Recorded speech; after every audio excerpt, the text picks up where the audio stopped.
they used to be extremely important, but nowadays, because of the way recruiting has gone, it's very, very rare that you bring someone on an official visit that hasn't already made a commitment. It's almost like the official visits now have become the way to solidify your verbal commitment, because obviously you can't sign your letter of intent until the first Wednesday of February in your senior year of high school. But so often we're getting commitments in the sophomore year and the junior year, and you can't take an official visit until the first day of your senior year of high school. So the official visits have almost become just solidifying and reaffirming your commitment to that university. You have to go and do your homework, you have to get to know them, you spend time with them on the phone. These junior days are really important, because if you know they aren't going to come on official visits, then you have to maximize the amount of times that you're either on the phone with them, from them calling you, from them being on campus, talking to people that have known them for a long time. A lot of times, there's common players that have been at UCLA, have played in the same club system as some of these players that we have on our team, that we can ask them questions about them and their family. So, like I said, it's an important aspect of it, but it's a difficult one now as well, because we don't get them on our campuses as often as we had in the past, where official visits serve that purpose, where you spend 2 days with a recruit and have an intensive one-on-one and spend a lot of time with them.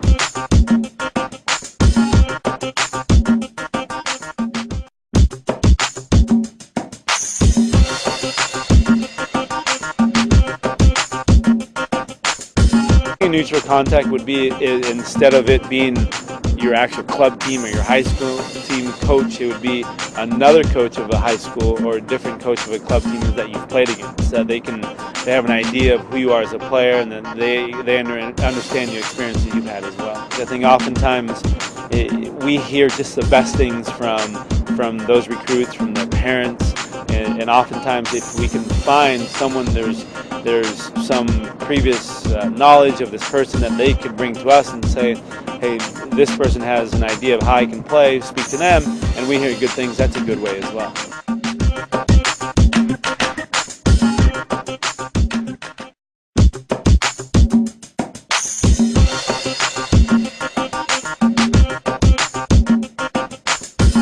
Every situation is unique and different. There's many players that contact us and they initiate the contact. They initiate through email, through letters, through phone calls.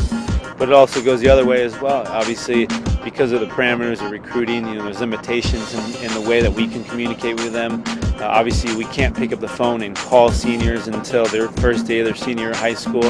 But in terms of email and with technology nowadays, there's various ways to get hold of each other.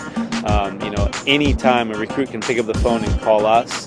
Here at UCLA and various universities, they establish an 800 number where it's a toll-free number to actually get in touch with coaches in the various sports.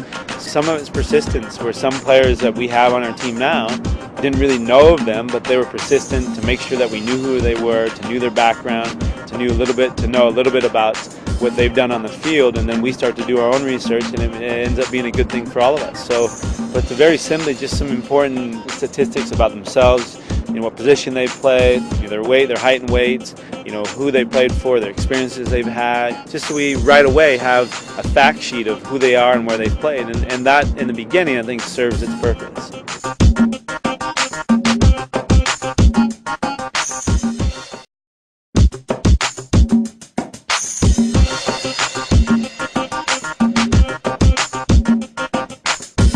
Game films are I think one of the most important things to have an understanding of what a player can do over a 90-minute period. Like I said, a lot of people will put their best foot forward, and rightly so. So when they'll send a recruiting video or send a DVD, they'll show just their best plays. But in a real full match, in a 90-minute game where you can see the whole game, you can see the times they made mistakes, the things that they're doing when they're not on the ball, because so much of the videos that present themselves in a good light is just all about them. But the game is so much more, because soccer, for the most part, a player only touches the ball 1 minute and 30 seconds in a game. So the other 88 minutes and 30 seconds you're without the ball. So these highlight videos we see are so often just a player showing himself to do all these good things when they have the ball.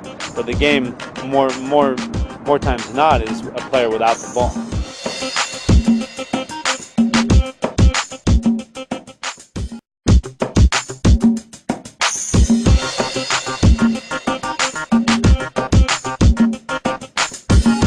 here at UCLA, the majority of the players we identify in club. But I think there are, without a doubt, very, very good players that don't play club soccer, that just play high school soccer.